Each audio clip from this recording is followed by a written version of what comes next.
Hello everyone, আমার চ্যানেলে তোমাদের সকলকে স্বাগত। আজকে আমার বিয়ের যে শর্ট ভিডিওটা আছে সেটা তোমাদের সঙ্গে শেয়ার করতে চলেছি। আমার বিয়ে হওয়া প্রায় 5 বছর হয়ে গেছে। 2019 সালের 19শে ফেব্রুয়ারি আমাদের বিয়ে হয়েছিল।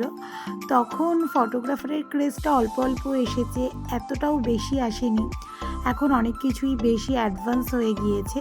তবুও আমাদের ভিডিওটা কিন্তু যিনি করেছিলেন, কলকাতার একজন করেছিলেন, তিনি কিন্তু বেশ ভালোই করেছিলেন।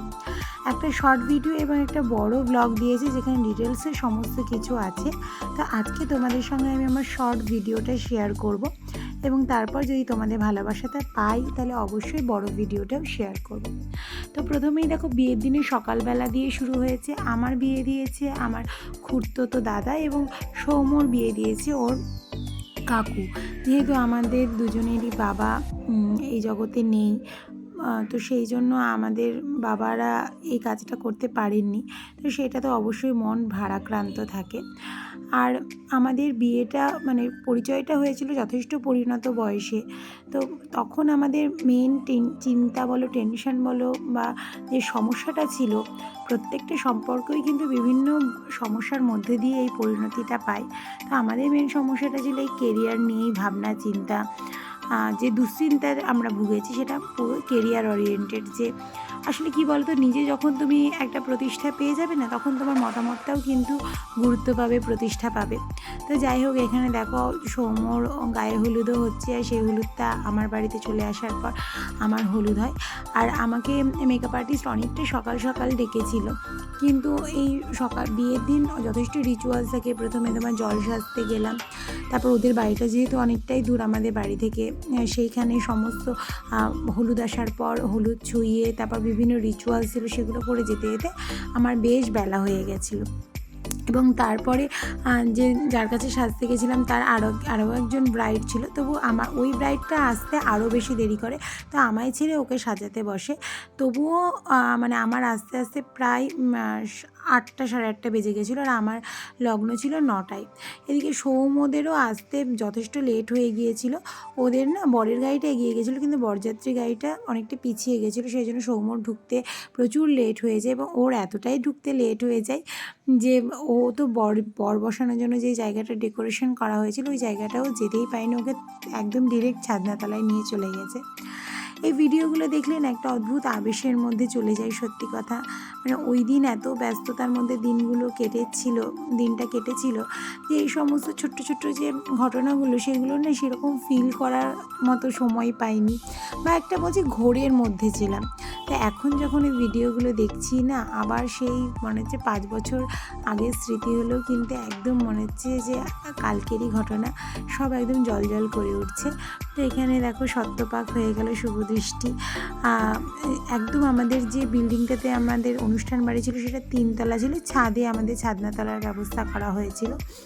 তো তারপরে এখানে হাত বন্ধন হচ্ছে। আর আমার বেনারসি শাড়িটা তোমরা দেখতেই পাচ্ছ, এটা আদি মোহিনীমোহন কাঞ্জিলাল থেকে কেনা।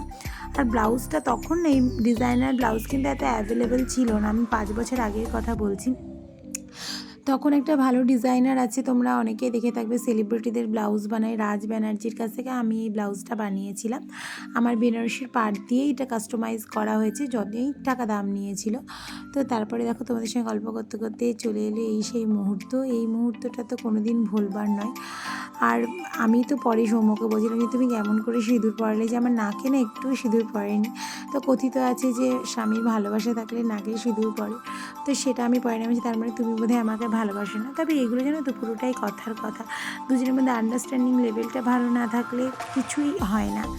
আর স্বামী ভালো হলে তবেই তুমি জীবনে সুখ পাবে, সুখ বলো, ভালো শান্তি বলো, সমস্তটাই কিন্তু এই একটা মানুষের সঙ্গে জড়িত। তো তারপরে আমাদের যজ্ঞতে খই ছেটানো হলো, তারপরে যে রিচুয়ালসটা হলো, ঘুরে ঘুরে ওই পান সুপারি কুড়িয়ে আমার যে কোছাতে দিল, সেটাও খুব সুন্দর মিষ্টি রিচুয়ালস। তারপরে বড়দের সকলের আশীর্বাদ নিলাম, আর আমাদের রেজিস্ট্রির জন্য সই সাবুত হয়ে গেল। আর এরপরে একেবারে ডিরেক্ট চলে গেছে বৌভাতের ভিডিওতে। মাঝে অনেক রিচুয়ালস ছিল, সেগুলো অবশ্যই বড় ভিডিওতে যখন তোমাদের সঙ্গে শেয়ার করব সেটা তোমাদের সঙ্গে শেয়ার করব। আর এখানে বৌভাতের ডেকোরেশনটা দেখানো হচ্ছে। বৌভাতে আমি নিয়েছিলাম প্যারট গ্রিন আর ফুসিয়া পিঙ্কের কম্বিনেশানে এই শাড়িটা। আর সৌম্য পরেছিল মান্যাভারের যে শেরওয়ানিটা, ওর শেরওয়ানিটা খুবই সুন্দর ছিল। আর তারপরেই তো বুঝতেই পারছো যেরকম পোজ দেয় গয়নাগাটি নিয়ে, নথ ঠিক করা, এই তো চিরাচরিত পোস্ট ফটোগ্রাফারদের। আর ছেলেদের তেমন তো কিছু নেই, তাও যাই হোক ওই ওর যে ওড়নাটা পেয়েছিল ওইটা নিয়ে ওকেও কিছু পোজ বলে দিল সেইগুলোই। তো আমার এখানে আমার গয়নাগুলো জানি না কতটা বুঝতে পারছো, আমি আশা করি বুঝতে পারছো। কমেন্ট করে জানাবে যে যদি তোমাদের কিছু জানবার থাকে। এগুলো সমস্তটাই কিন্তু পোজ, কোনোটাই এমন নয় যে নতুন হচ্ছে। আর এখানে ফ্যামিলির সকলের সঙ্গে বিভিন্ন ফটো সেশন চলছে। নতুন ফ্যামিলি সবাইকে এই দিনই চিনছি, অনেক বড় ফ্যামিলি ওদের।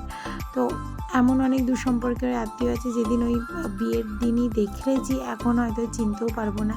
কেননা যেটা হয় আর কি, বিয়ের দিন ওই এক ঝলক দেখে সকলের সঙ্গে পরিচয় করিয়ে দেয়, সেগুলো মাথাতেই থাকে না। আর আমার বৌভাতের দিন সাজটা কেমন হয়েছিল সেটাও কমেন্ট করে জানিও তো। আর এই যে এবার যে ফটোগুলো দেখছি এগুলো হচ্ছে আমার ননদিনী, খুড়তো পিস্ততো সকলে।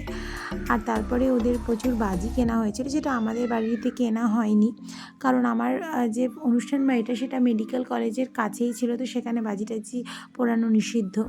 ওদেরও পুড়িয়েছিল, তবুও কিন্তু পরবর্তী ক্ষেত্রে পাড়ার লোকেদের অবজেকশন দিয়ে সেটা বন্ধ করে দেয়। এখানে আমরা কখনো কোনো হয়তো আলোচনা করছিলাম, সেই টাইমে ভিডিওটা নিয়ে নেওয়া হয়েছে।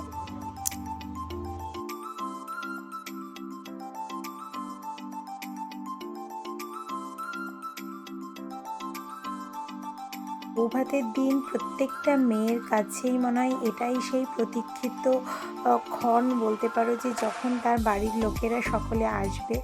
এই মানে গত দুদিন ধরে হয়তো এই সময়টার অপেক্ষাতে প্রত্যেকটা মেয়ে বসে থাকে যে কখন আমার বাড়ির লোকেরা আসবে, তাদের সঙ্গে কথা বলতে পারবো। অ্যাট দ্য সেম টাইম বাড়ির লোকেরাও কিন্তু খুব ওয়ারিড থাকে, চিন্তিত থাকে যে নতুন বাড়িতে গিয়ে আমাদের মেয়ে কেমন আছে। তো তারাও মেয়েদের সঙ্গে দেখা করার জন্য একদম আগ্রহী থাকে। তো এইখানে সমস্ত কন্যাযাত্রীদের সঙ্গে কথা টথা বলে নিলাম, আমার মা, আরও মাসি, বান্ধবী সকলে যারা গেছিলো। এই যে এখানে মোটামুটি সকলের সঙ্গে ছবি তুলেছি, আমার বৌদিরা, বোনেরা, মাসি আর দাদা যারা আছে, দিদি সকলে। আর এরাই হচ্ছে আমার মা এবং আমার শাশুড়ি মা। সাদা শাড়ি যেদিন পরে আছেন সেদিনই আমার মা, আর অন্যজন শাশুড়ি মা। তারপরে তোমার এই যে এই সমস্ত বিভিন্ন সিনেম্যাটিক পোজে ভিডিও নেওয়া হচ্ছিলো। মোটামুটি অনুষ্ঠান বাড়ি থেকে আসতে অনেকটাই লেট হয়ে গেছিলো, কেননা ফটোগ্রাফাররা লাস্টে যখন সব ফাঁকা হয়ে যায় তখন কিছু শ্যুট করে আর কি, তো সেই জন্য। আর এই ফুলের বুকেটা আমাদের বাড়ি থেকে নিয়ে এসেছিলো, ওটা নিয়ে বললো কিছু ফটো তুলতে। একটা অনন্য অনুভূতি।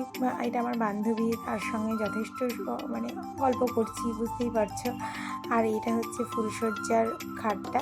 তো এইখানে আংটিটা পরানো হয়ে গেছে, তারপরে এটা পোজটা নেওয়া হচ্ছে, তারপরে আবার এটা আলাদা করে নিয়েছে আংটিটা খুলে দিয়ে। তো এই আংটিটা তানিশ থেকে নেওয়া হয়েছিল, আর এটা আমি লোকাল একটা দোকান থেকে বানিয়েছিলাম। প্রথমে ঠিক ছিল না যে ওকে কিছু দেবো, তারপরে মনে হলো যে না, আমারও দেওয়া উচিত, কেননা আমিও তো আর্নিং আছে আমারও। তো ও যদি দেয় তবে আমি কেন নয়। টাটা।